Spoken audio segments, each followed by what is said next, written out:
La petite taille est un handicap qui mérite autant le respect que les autres. C'est le message que tentent inlassablement de faire passer ceux qui ne veulent plus qu'on les appelle des nains, terme péjoratif trop souvent associé à celui de bouffon ou de fou du roi. Tous les jours, les gens de petite taille voient dans le regard des autres que tous les handicaps ne suscitent pas la même compassion. Par exemple, quelqu'un en fauteuil roulant ne sera pas regardé comme quelqu'un de petite taille comme nous.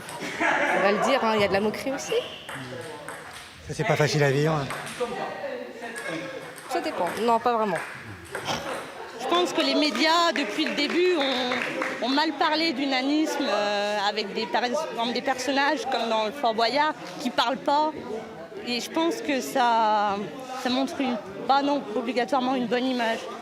Les personnes de petite taille ne sont que 8000 en France. On n'en croise donc pas tous les jours, ce qui peut expliquer, sans excuser bien sûr, les regards surpris et parfois moqueurs. Dans le sport également, ces personnes ne sont pas assez nombreuses pour être visibles et entendues. Vous avez beaucoup de malvoyants, etc. Aujourd'hui, les personnes de petite taille, c'est ce qu'on appelle une maladie rare, c'est le nanisme. C'est une naissance sur 40 000. C'est combien d'enfants par an? Donc oui, ils sont moins intégrés aujourd'hui. Mais c'est le but de notre association, des combats de notre association. Je dis même pas des combats, des sensibilisations de notre association. Et on en voit.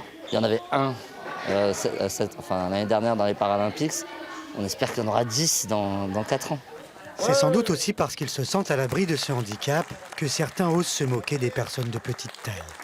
Or, il faut savoir que 90% des gens souffrant de nanisme avaient des parents de taille dite classique. Merci, monsieur l'arbitre.